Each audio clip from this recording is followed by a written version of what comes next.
প্রতিদিনের একঘেয়েমি কাজের হাত থেকে মুক্তি পেতে দুদিনের ছুটিতে উইকেন্ড ট্রিপে আমরা চলে এলাম কলকাতার খুবই কাছাকাছি মন্দারমণিতে। আসলে বাঙালিদের যেটা বলা হয় না যে তারা খুব ল্যাদ খেতে ভালোবাসে, আমরা না ওই ল্যাদ খেতেই এসেছি। জমিয়ে খাওয়া দাওয়া করব, আর একদিন জগন্নাথ মন্দিরে যাব, আর মন্দারমণি যে সি বিচটা আছে সেখানে যাব, আর ইন্টারন্যাশনাল ফিশ মার্কেটে। তো সম্পূর্ণ ডিটেলস এই ভিডিওয়ে থাকছে, অনুরোধ রইল অবশ্যই দেখবেন। এখন ঘড়িতে বাজে ভোর 5:30 আর আমরা বেরিয়ে গেলাম আরেকটা বাইক রাইডে। Hello friend, welcome back to my channel Sunita dream world.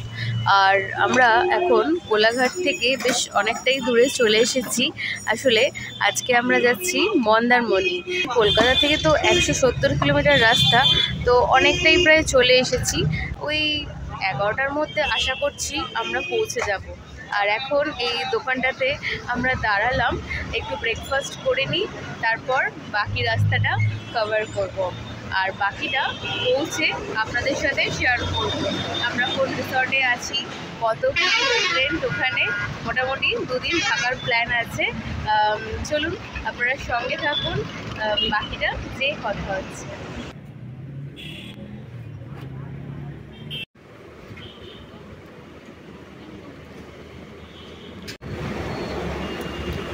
কেমন খেতে পিঠে বড়টা?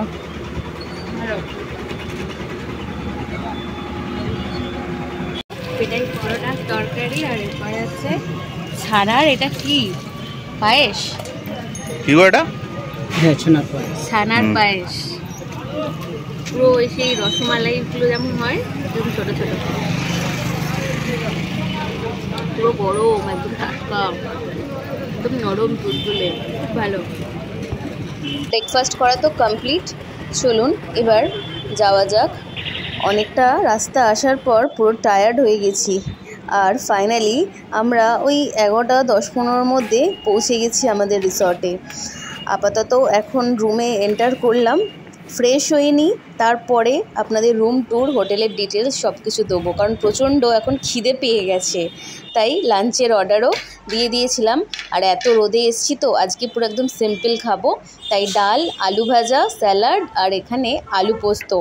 উফ, আলু পোস্তটা যা ছিল না, জাস্ট মারাত্মক।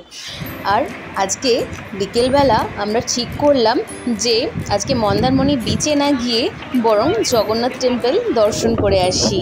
আর বাইকটা ছিল বলে না, সত্যি বলছি, মানে মন্দারমণি থেকে দীঘার জগন্নাথ মন্দির প্রায় অনেকটাই, কারণ ওটা মানে মন্দারমণি টু ওল্ড দীঘা, তা বাইকটার জন্য অনেকটাই সুবিধা হয়েছে।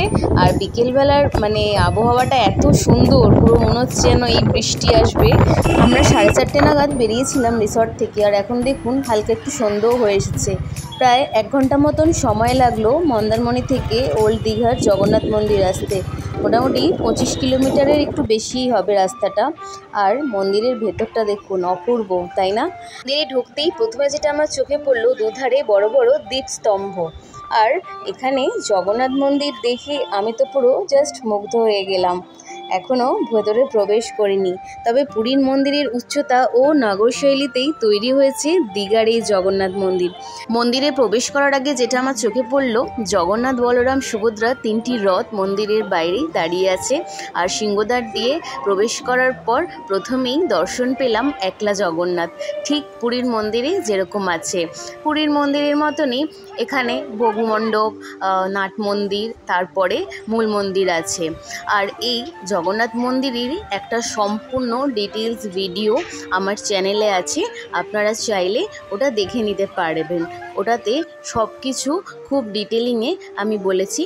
আর চলুন এবার মূল মন্দিরে প্রবেশ করা যাক। আর এখানে আছে পুরীর মন্দিরের মতনই সামনেই নাট মন্দির দিয়ে প্রবেশ করার পর একটা গরুর স্তম্ভ, এটাকে অনেকে জড়িয়ে ধরে প্রার্থনাও করছে। আর তারপরেই আমরা চলে গেলাম সোজা মূল মন্দিরের দিকে, যেখানে জগন্নাথ, বলরাম, সুভদ্রা কাঠের সিংহাসনের ওপর বিরাজমান আর এই মূর্তি পূজিত হবে। এখানেও লক্ষ্মী মন্দির আছে, আর এছাড়া ছোট ছোট 10 অবতারের অনেক মূর্তিও মন্দিরের চারপাশে আছে। এই মন্দিরে প্রসাদ হিসাবে যেরকম খাজা দেওয়া হয়, তবে এখানে গজা আর প্যাড়া দেওয়া হবে। আর পুজোর ব্যবস্থাও করা হবে।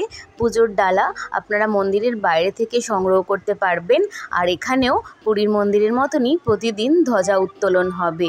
প্রথম দিন জগন্নাথ দর্শন পেয়ে আমার তো খুব ভালো লাগলো। Good morning. আর সকালবেলা অনেকক্ষণ ঘুম থেকে উঠেছি আজকে, দিয়ে চলে এলাম বিচে। আর বিচটা দেখুন পুরো চারপাশটা ফাঁকা। একটু আগে তো আরও ফাঁকা ছিল, এখন তাও কিছু লোক এসছে হাঁটতে। আমরা অনেক ভোরেই এসছিলাম। আর চারপাশটা এত সুন্দর। মন্দারমণিটা এই জন্যই ভালো লাগে, একদম নিলিবিলি, বেশি গ্যাদারিং হয় না লোকের, আর বেশ ভালোভাবে ঘোরা যায়। আর আমাদের রিসর্টটা ওই দিকে একদম শেষ প্রান্তে, হ্যাঁ, প্রায় 5 কিলোমিটার মতন সকালবেলা আজকে আমাদের মর্নিং ওয়াক হয়ে গেল। বেশ ভালোও লাগছে। কালকে শুনলাম কলকাতায় খুব বৃষ্টি হয়েছে, এখানে হয়নি বৃষ্টি, কিন্তু মারাত্মক ঠান্ডা হাওয়া। আর কালকে সন্ধ্যেবেলা আমরা গেছিলাম জগন্নাথ মন্দির, সেখানে যাওয়ার পর মারাত্মক ঝড় আর একটু বৃষ্টিও হয়েছিল। ভাবলাম বোধহয় প্রচুর বৃষ্টি হবে, কিন্তু যাই হোক হয়নি। কিন্তু ওয়েদারটা পুরো মানে বৃষ্টি হওয়ার পর যেরকম থাকে ঠিক সেরকম। রীতিমতন এখন সকালবেলা তো শীত করছে, মানে হালকা একটা চাদর থাকলে ভালো হতো। চলুন হাঁটতে হাঁটতে আরও এগোনো যাক, কারণ এখনো অনেকটা দূর আমাদের রিসর্ট। স্টারফিশটা দেখুন কি সুন্দর আস্তে আস্তে জলের দিকে যাওয়ার চেষ্টা করছে। এটা হচ্ছে আমাদের রিসর্টটা, একদম বিচের সামনেই বিচ। আর এই বেরোবার রাস্তাটা সামনে, এখান থেকে নেমে একদম সোজা বিচে যাওয়া যায়। পিছন দিকের গেট, সামনের দিকের গেটটা তো মেন রোডের সাথে কানেক্টেড। একদম সুন্দর। এই জায়গাটা সন্ধ্যের পরে আমরা কাল বসেছিলাম, কিন্তু তখন তো চারপাশটা পুরো অন্ধকার, ওই জন্য আর তখন ভিডিওটা করিনি। এখন দেখুন কত সুন্দর ভিউটা এখান থেকে পাওয়া যাচ্ছে, মানে কোথাও না বেরোলেও পাবে। এখানটা সুন্দর চেয়ার নিয়ে বসে থাকলে সুন্দর এনজয় করা যাবে। আর এই যে রুমটা দেখছেন সামনের দিকে, এই রুমটা কিন্তু পুরো 3 দিক খোলা, মানে 3 দিক দিয়েই সমুদ্রটা দেখা যায়। তবে এই রুমের রেন্টটাও অনেকটাই বেশি তুলনামূলকভাবে কটেজের থেকে। এই অবধি জল চলে আসে সমুদ্রে, এই অবধি তো রাত্রে জল চলে আসে। হ্যাঁ, এখন তো ভাটা বলে জলটা অনেকটা দূরে চলে গেছে। আবার সন্ধ্যের পরে একদম এখানে জল, তখন আর এখানে বিচে হাঁটা যাবে না, এতটাই জল চলে আসে। মেন রাস্তা দিয়ে অফরোডিং করে এই বিচ সাইড রিসর্টে আসা যায়। আর দুদিক দিয়ে আসার রাস্তা আছে, তবে আমরা রিসর্টের পাশ দিয়ে রাস্তাটাই চুজ করেছি, কারণ ওই রাস্তাটা মোটামুটি একটু ভালো। আর রিসর্টটার নামটা তো আপনারা দেখতেই পেলেন, রিকার্ডো বিচ রিসর্ট। আর রিসর্টে ঢুকেই প্রথমেই আপনারা একটা বড় সুইমিং পুল দেখতে পাবেন। আর এখানে 2টো স্লিপও আছে, একটা বাচ্চাদের একটা বড়দের। চলুন আরেকটু ভালো করে দেখাই। পুলটা দেখুন কত বড়, আর জলের কালারটা একটু সবুজ সবুজ লাগছে। আসলে 2 দিন আগে এখানে খুব বৃষ্টি হয়েছিল, তার জন্য কালারটা একটু চেঞ্জ হয়ে গেছে। আর সকালের দিকে প্রতিদিনই এই পুল পরিষ্কার করা হয়। আর এই সাইডটা দেখুন অল্প এখানটায় জল থাকে, আর উপর দিয়েও জলের ফোয়ারার ব্যবস্থা আছে। আর ওপাশে মিউজিক সিস্টেমও আছে, একদম লাউডলি মিউজিক চলে যখন সবাই পুলটাতে স্নান করে, মানে দারুণ একটা ব্যাপার। আর সামনে একটা ওয়াশরুম আর একটা চেঞ্জিং রুমও আছে, চাইলে স্নান টান করে এখানে ইজিলি চেঞ্জ করে নেওয়াও যাবে। সুইমিং পুলের ঠিক পাশেই এরকম অপোজিটে বিশাল বড় যে গ্রাউন্ডটা দেখছেন, এই 2টো সাইডেই গাড়ি পার্কিংয়ের ব্যবস্থা। কত গাড়ি এসেছে দেখুন। আসলে ছুটির দিন, শনি রবিবারও পড়ে গেছে, তাই 2 দিনে সময় কাটানোর মতন একদম আদর্শ জায়গা। আর এখান থেকে মেন কটেজগুলো শুরু হচ্ছে, পুরো লম্বা টানা একদম। আর এই সাইডটা যে 2টো বিল্ডিং দেখছেন, একটা তো হচ্ছে ওদের ডাইনিং এরিয়া, আর সামনের দিকের বিল্ডিংটায় ওই ফার্স্ট ফ্লোর সেকেন্ড ফ্লোর মতন আছে, ওটা হোটেলের মতো। আর এই সামনের যে কটেজটা, এটা হচ্ছে আমাদের কটেজটা। আর কটেজে তো যাব, রুমটা কীরকম সেটা আপনাদের দেখাবো, কিন্তু তার আগে এই সমুদ্রের সামনে এদের একটা বড় একটা ছাদ আছে, চলুন সেটা একবার ঘুরিয়ে আনি। কালকে সন্ধেবেলা প্রায় কয়েক ঘন্টা আমরা এই জায়গাটায় বসেছিলাম, মানে আর উঠতেই ইচ্ছা করছে না, এত মারাত্মক হাওয়া, মনে হচ্ছে যেন এখানেই সারারাত্রি বসে থাকি। বেশ অনেকেই এখানটায় ছিল আর চারপাশে বেশ মিউজিক বাজছিল, আর তার জন্য আরও বেশ সুন্দর লাগছিল। আর সেটা আমি ভিডিওটা করিনি, কারণ যেহেতু গান চলছে আবার তো কপিরাইট ক্লেম চলে আসবে, তার জন্য ওই জায়গাটা বাদই দিয়েছি। আর এখান থেকে ভিউটা দেখুন, রাত্রিবেলা পুরো তো এই দেওয়ালটাতে এসে জল, সমুদ্রের যে ঢেউ সেটা ধাক্কা মারছিল। আর এই যে ফাঁকা জায়গাটা দেখছেন, এখানটা ওনারা পরে টেন্টের ব্যবস্থা করবে।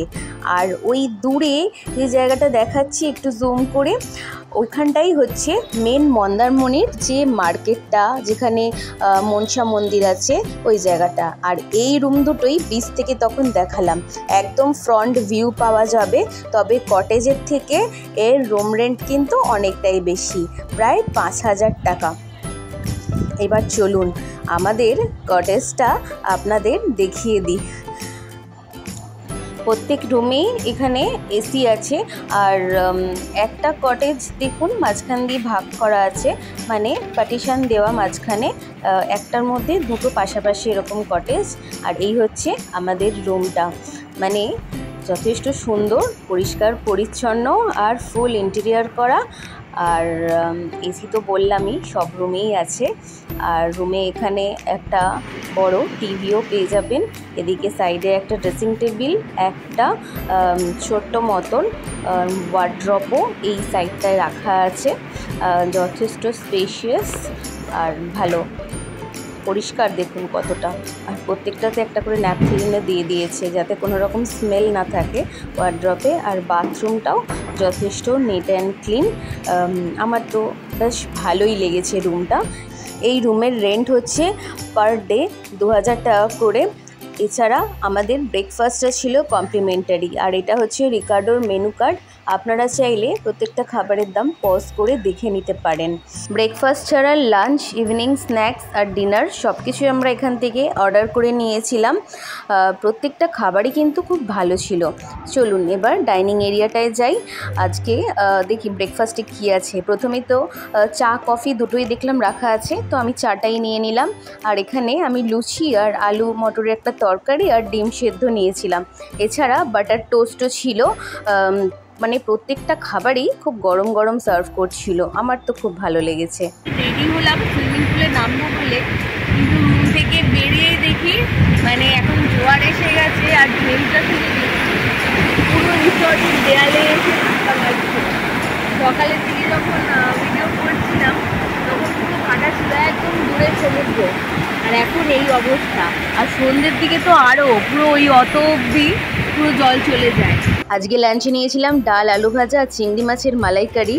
তা দুপুরে রেস্ট নিয়ে বিকেলে চলে এলাম মন্দারমণি বিচে। আর বিচে আসার সাথে সাথেই আমার তো ফুচকা খাওয়া শুরু। মানে এই জিনিসটা এতটাই প্রিয়, দেখলে আর নিজেকে কন্ট্রোল করা যায় না। তারপর এখানে মনসা মায়ের মন্দির দর্শন করলাম, করে আর একটু চলে গেলাম বিচ মার্কেটটা ঘুরতে। ঘুরে ঠুরে লাস্টে আবার এলাম এখানে স্ন্যাক্স কাউন্টারগুলোতে। এখানে বেশ অনেক রকমের স্ন্যাক্স ভাজা হচ্ছে, যেমন স্পাইরাল পটাটো, বেবি কর্ন, এই কাশ্মীরি মির্চগুলো ফ্রাই হচ্ছে। তো আমরা স্পাইরাল পটাটো একটা অর্ডার দিয়েছিলাম, বেশ ভালোই খেতে। আমার হাজব্যান্ড হোটেলে এসে আবার একটা গার্লিক ফিশ অর্ডার দিয়ে দিল, এটা তো জাস্ট দারুণ ছিল, এলে অবশ্যই ট্রাই করবেন।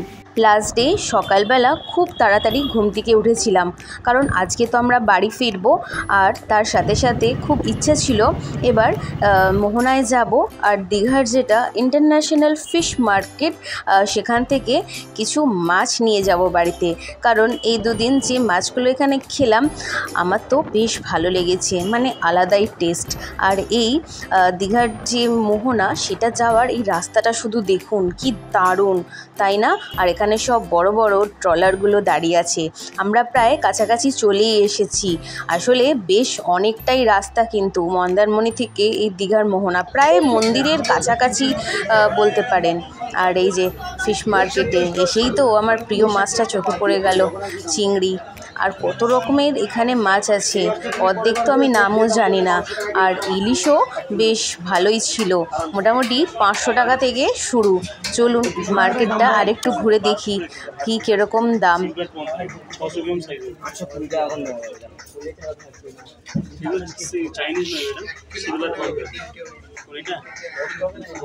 কোনটা নেবেন বলেন? 600 টাকা গেলে ছোট দেবো, এইগুলো 600।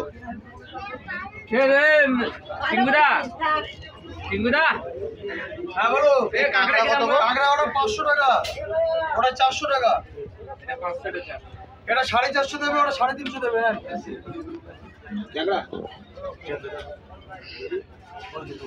কত রকমের এখানে শুটকি মাছ আছে, মানে সব মাছেরই শুটকি হয়, সব রকমই এখানে আপনারা পেয়ে যাবেন।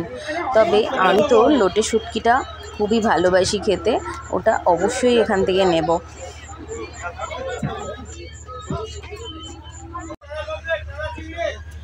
লোটে শুটকি কত করে গো? লোটে শুটকি কোনটা 90 লেখা আছে?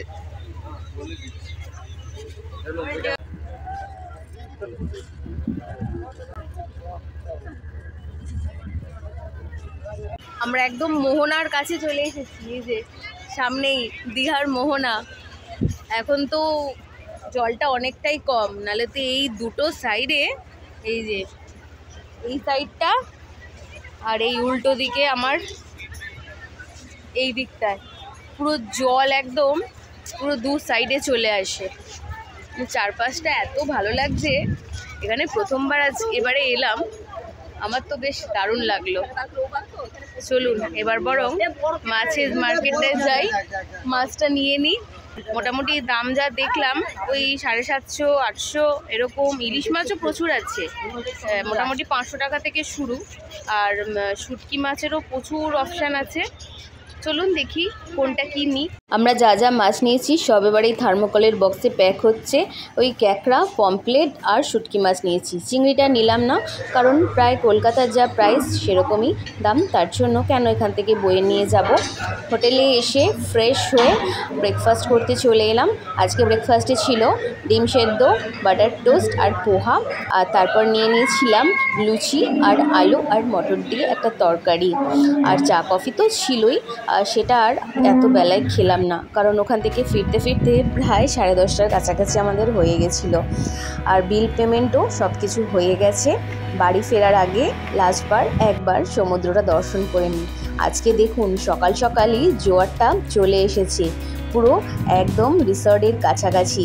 হোটেলের সম্পূর্ণ ডিটেলস, লোকেশন আর ফোন নাম্বার ডেসক্রিপশানে দেওয়া রইল, আপনারা চাইলে দেখে নিতে পারেন। আর এই মন্দারমণির পুরো ব্লগটা আপনাদের কেমন লাগলো অবশ্যই আমাকে কমেন্টে জানাবেন। আর যদি আমার ভিডিও ভালো লাগে চ্যানেলটা প্লিজ সাবস্ক্রাইব করবেন।